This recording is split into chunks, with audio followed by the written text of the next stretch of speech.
আসসালামু আলাইকুম রহমতুল্লাহি ওবরকাতুহু। সম্মানিত দর্শক, আজকের যে শিরোনামটি মূলত তারেক রহমান সাহেবকে উদ্দেশ্য করে। যদিও এই পুরো বক্তব্য তারেক রহমান সাহেবকে নিয়ে আবর্তিত হবে, তবুও তার মধ্যে বাংলাদেশের ইতিহাস থাকবে এবং আমরা যারা বাংলাদেশের সাধারণ মানুষ, আগামীতে আমরা কী ধরনের বহু রাজনৈতিক যে চক্রান্ত, আন্তর্জাতিক চক্রান্ত, সেই চক্রান্তের খপ্পরে পড়তে যাচ্ছি, সেই বিষয়গুলো আমি আমার দৃষ্টি থেকে যতটুকু দেখছি, সেই বিষয়গুলো খোলামেলাভাবে উপস্থাপন করব। আমার বিশ্বাস বিএনপি যারা লোকজন আছেন তারা হয়তো অনেকে জানেন, অনেকে বলেন নিজেদের মধ্যে করে, কিন্তু প্ল্যাটফর্মে এসে হয়তো অনেকের বলার সুযোগ হয় না। অথবা এই সমাজে অনেক লোক আছেন যারা আমার সেটে যে বিষয়গুলো আছেন তারা খুব ভালোভাবে বুঝেন, কিন্তু তারপরেও হয়তো অনেকের আমার মতো প্ল্যাটফর্ম নেই বা অডিয়েন্স নেই। তো যে কারণে আমার কাছে মনে হলো যে তারেক রহমান সাহেব, বিএনপি এই মুহূর্তে যেহেতু নির্বাচনে হাওয়া তাদের পক্ষে, আগামীতে যদি কোনো মতে একটা নির্বাচন হয়, একেবারে টেনে টুনে একটা নির্বাচন হয়, সেক্ষেত্রে নির্বাচনের ফলাফল বিএনপির দিকে যাবে, এটা বলতে গেলে একেবারে স্পষ্ট। আর তারেক রহমান সাহেব প্রধানমন্ত্রী হবেন, এটা আরও স্পষ্ট। এই জন্য যে সকল ধড়িবাজ লোক আছে, ধান্দাবাজ লোক আছে, তারা রীতিমতো বিএনপি এবং তারেক রহমান সাহেবের পক্ষে নিজেদের যা কিছু আছে সব কিছু নিয়ে তারা ঝাঁপিয়ে পড়ছে। তেল হোক, তাল হোক, মানে যা কিছু আছে সব নিয়ে তারা বিএনপির পক্ষে ঝাঁপিয়ে পড়ছে। আমরা একটা কথা জানি আঞ্চলিক ভাষায় যে বেশি ভালো ভালো না। অতিরিক্ত মহব্বত, অতিরিক্ত চিন্তা চেতনা, অতিরিক্ত তোয়াজ তদবির সবই বিপদ এবং বিপত্তি ডেকে নিয়ে আসে। আবার বিজয়ের ব্যাপারে যখন মানুষ খুব বেশি, যাকে বলা হয়, নিশ্চিত হয়ে যায়, তখন বিজয়টা তার কাছ থেকে দূরে চলে যায়। এটার অনেক প্রাকৃতিক বিষয় রয়েছে। আল্লাহ যখন আপনাকে কোনো একটা নিয়ামত দেন এবং কোনো কারণ ছাড়া আপনাকে একটা নিয়ামত দেন, এবং সেই নিয়ামতের মর্যাদা দেওয়ার মতো মন মানসিকতা যদি না থাকে, মর্যাদা দিতে যদি ব্যর্থ হন এবং কৃতজ্ঞ না থাকেন, ও আম্মা বিনিয়ামতে রব্বিকা ফাহাদ্দিস, এই নিয়ামত আপনার জন্য লায়াবিলিটিস হয়ে যায়। এখন এই সময়টিতে যারা রাষ্ট্র ক্ষমতায় আছেন এবং আগামীতে যারা রাষ্ট্র ক্ষমতায় আসবেন, তারা টু দি পয়েন্টে বলতে পারবেন না যে আমাদের এই কর্মের কারণে জনগণ খুশি হয়ে আমাদেরকে ভোট দেবে, অথবা আমাদের এই কর্মের কারণে আল্লাহ রাব্বুল আলামিন একটি সম্প্রদায়কে সরিয়ে আমাদেরকে আমাদের সুকর্মের জন্য, ভালো কর্মের জন্য আমাদেরকে রাষ্ট্র ক্ষমতায় বসাবেন।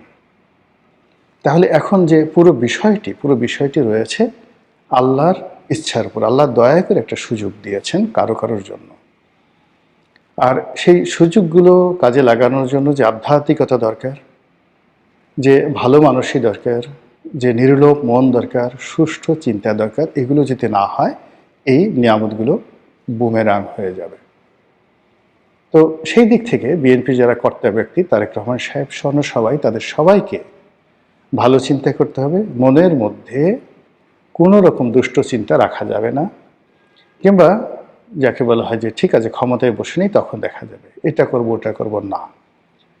অ্যাবসলিউটলি ক্ষমা সুন্দর দৃষ্টিতে দেখে মুহাম্মদুর রাসূলুল্লাহ সাল্লাল্লাহু আলাইহি ওয়াসাল্লাম মক্কা বিজয়ের পরে যে উদারতা দেখিয়েছিলেন, ঠিক সেই উদারতা যদি বিএনপির নেতা এবং কর্মীরা ধারণ না করতে পারেন, তাদের এই বর্তমান যে নিয়ামতটি, এটি বুমেরাং হয়ে যাবে, যেভাবে গত 17 মাসে সমন্বয়কদের, ছাত্রদের, জামাতের অনেক নিয়ামত তাদের জন্য বুমেরাং হয়ে পড়েছে। এ গেল আধ্যাত্মিকতা বা প্রাকৃতিক। এখন রাজনৈতিক বিষয়গুলো বলি। কঠিন বাস্তবতা হলো যে এই মুহূর্তে বিএনপির কোনো বন্ধু নেই। এমনকি বিএনপি যাদেরকে জোট সঙ্গী হিসেবে মনোনয়ন দিয়েছে, তাদের কারোর সঙ্গেই বিএনপির দীর্ঘদিনের বিশ্বাসযোগ্য বন্ধুত্ব নেই, এবং এদের অনেকের সঙ্গে জামাতের, অনেকের সঙ্গে আওয়ামী লীগের এত ভালো সম্পর্ক ছিল যে সম্পর্কটা বিএনপির সঙ্গেও তাদের কখনো হয়নি। তো বিএনপির ঘরের মধ্যে বোঝার চেষ্টা করুন কারা আছে। 2 নম্বর হলো যে সকল নেতা এবং কর্মী তারা গত 15 বছরে মজলুম ছিলেন, জুলুম, অত্যাচার, নির্যাতনের শিকার হয়েছেন, এটা হলো তাদের প্রধান পরিচয়। কিন্তু সততা, শিক্ষা, দীক্ষা, ন্যায়পরায়ণতা, দেশপ্রেম, যোগ্যতা কোনো একটা বিষয় দলকে এবং দেশকে বিশ্বের মানচিত্রে তুলে ধরবেন বা পার্লামেন্টে তুলে ধরবেন, জাতির কাছে উদাহরণ হিসেবে তুলে ধরবেন, বুকে হাত দিয়ে বলুন তো কোন মানুষটি সম্পর্কে জনাব তারেক রহমান শতভাগ বিশ্বাস স্থাপন করতে পারছেন বা শ্রদ্ধা করতে পারছেন এই কয়েকদিনের মধ্যে দেশে আসার পরে কিংবা দেশে আসার আগে। কাজেই দলের ভেতরে, দলের বাইরে বিএনপি বন্ধুহীন। একমাত্র আল্লাহ ছাড়া আর বিএনপির যারা নেতাকর্মী তাদের মন, মস্তিষ্ক, জ্ঞান, গরিমা, বুদ্ধি এবং নিজের শরীরটি ছাড়া তাদের কোনো বন্ধু নেই। তো এই সময়টিতে যত বেশি নড়াচড়া হবে, এটা অনেকটা বালুর বাঁধের মতো বা চোরাবালির মতো, ততই বেশি সেই ডুবে যাওয়ার সম্ভাবনা থাকবে রাজনীতির অঙ্গনে। নির্বাচন খুব সন্নিকটে, কারোর সঙ্গে বন্ধুত্ব দরকার নেই, শত্রুতাও দরকার নেই, জাস্ট অ্যাজ ইট ইজ। কিন্তু যে বিষয়টি এই মুহূর্তে বিএনপিকে এবং জনাব তারেক রহমান সাহেবকে ভীষণ রকম ভোগাবে, সেটি হলো ডক্টর মোহাম্মদ ইউনূসের সঙ্গে জনাব তারেক রহমান সাহেবের যে কমিটমেন্টগুলো, এই কমিটমেন্টগুলোর ক্ষেত্রে ডক্টর মোহাম্মদ ইউনূস যাই করুন না কেন, তারেক রহমান সাহেবকে চিন্তায়, চেতনায়, কর্মে 100% সৎ হতে হবে, কমিটেড হতে হবে এবং কোনো অবস্থাতেই 19-20 করা যাবে না এবং কোনো অ্যাটিটিউডে যেন ডক্টর মোহাম্মদ ইউনূস এবং তার যারা পারিষদবর্গ আছে তারা নিজেদেরকে ইনফেরিয়ার মনে না করেন, কোনো কারণে তারেক রহমান সাহেবের উপর থেকে মুখ উঠিয়ে নেন, মুখ ঘুরিয়ে নেন, সমর্থন প্রত্যাহার করেন কিংবা নেতিবাচক আচরণ করে জামাতের দিকে ফিরে যান, এরকম একটা সিঙ্গেল ডট থাকা যাবে না। আরেকটি বিষয় সেটা হলো যে এই সময়টিতে সেনাবাহিনীর সঙ্গে যে সম্পর্ক রয়েছে জনাব তারেক রহমান সাহেবের, সেই সম্পর্কটি নিয়েও একদম নড়াচড়া করা যাবে না। এখানে শুধুমাত্র তার যে কমিটমেন্ট যাদের সাথে রয়েছে সেই কমিটমেন্টের ব্যাপারে তাকে শতভাগ সৎ থাকতে হবে, মনে এবং মস্তিষ্কে, আচরণে কোনো কিছু দেখার দরকার নাই।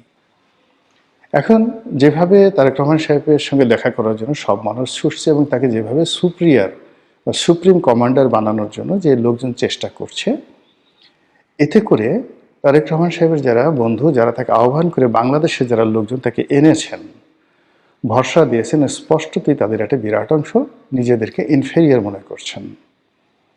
সামনের দিনগুলোতে এটাকে কাটিয়ে উঠতে হবে এবং জনগণের প্রতি নির্ভর করতে হবে এবং তাতে যা হয় তাই হবে। কিন্তু কোনো অবস্থাতেই যারা তাকে আহ্বান করে এনেছেন, যাদের সঙ্গে তার একটা সমঝোতা হয়েছে, তাদের মনে ন্যূনতম সন্দেহ তৈরি করা যাবে না।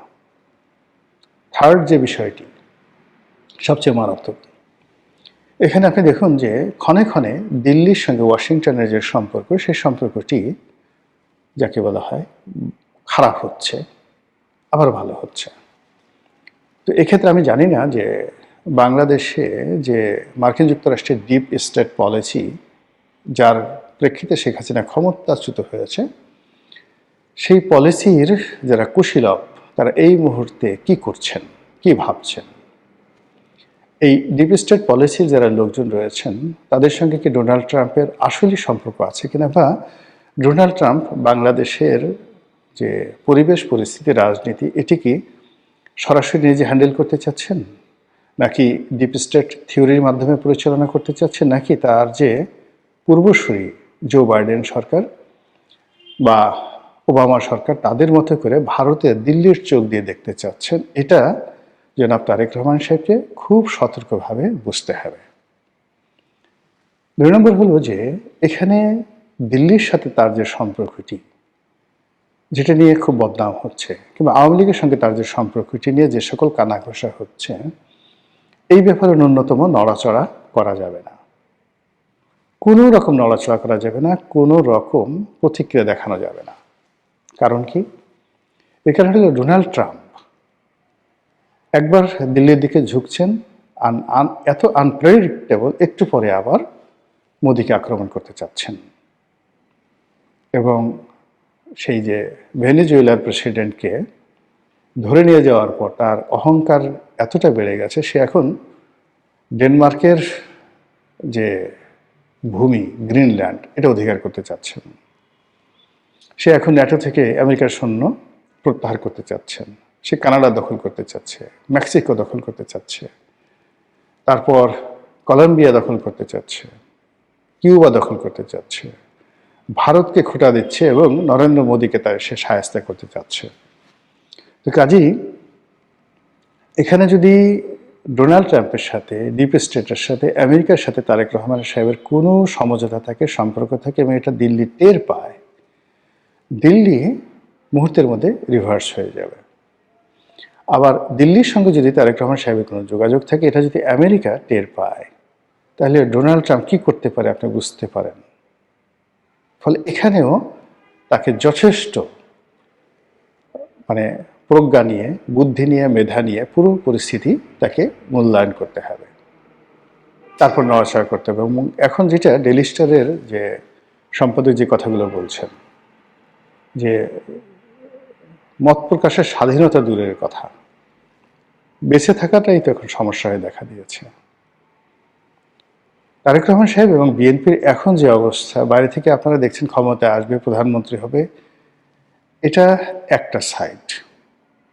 কিন্তু ডার্ক সাইডটা হলো যে অসংখ্য ঝুঁকি একেবারে ঝড়ের মতো করে জনাব তারেক রহমান সাহেব এবং বিএনপিকে গ্রাস করার জন্য চারিদিকে যেভাবে ওত পেতে আছে, পান থেকে চুন খসলেই পুরো দল এবং এই দলের অসংখ্য নেতাকর্মী রীতিমতো কৃষ্ণ গহ্বর, যেটিকে আমরা বলি ব্ল্যাক হোল, সেই ব্ল্যাক হোলের মধ্যে পড়ে যাবে, এতে কোনো রকম সন্দেহ নেই।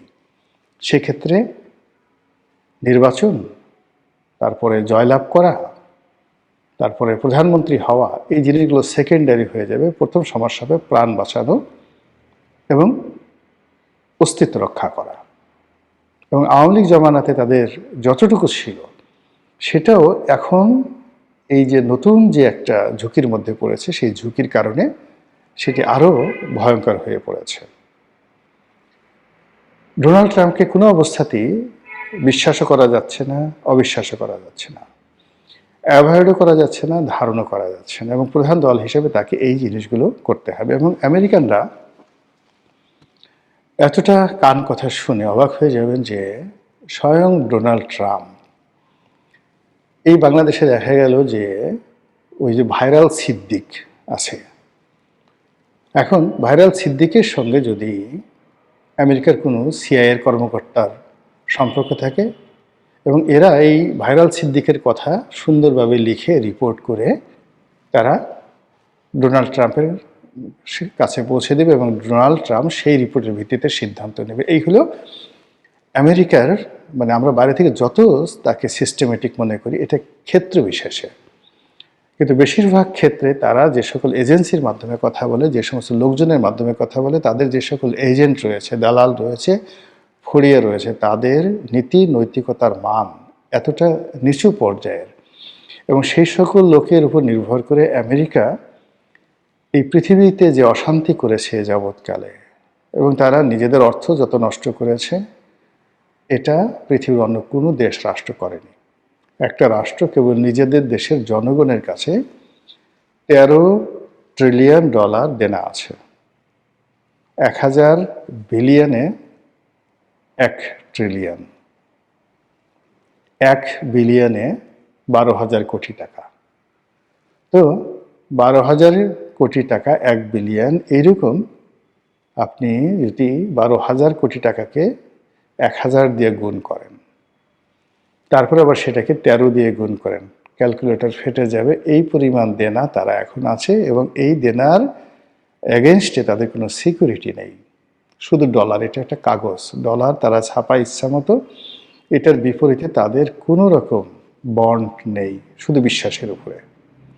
পুরো পৃথিবী, আমেরিকার পতন, তারা এখন যেভাবে পৃথিবী চালাচ্ছে, তাদের পতন মানে সারা পৃথিবীর পতন। তো এই যে আমেরিকা, মধ্যপ্রাচ্য থেকে তারা উঠে এসেছে, তারপর দক্ষিণ আমেরিকাতে তারা নতুন করে সাম্রাজ্যবাদী নীতি চালু করেছে, এবং দক্ষিণ পূর্ব এশিয়াতে তারা নতুন করে মনোনিবেশ করেছে মায়ানমার এবং বাংলাদেশের দিকে।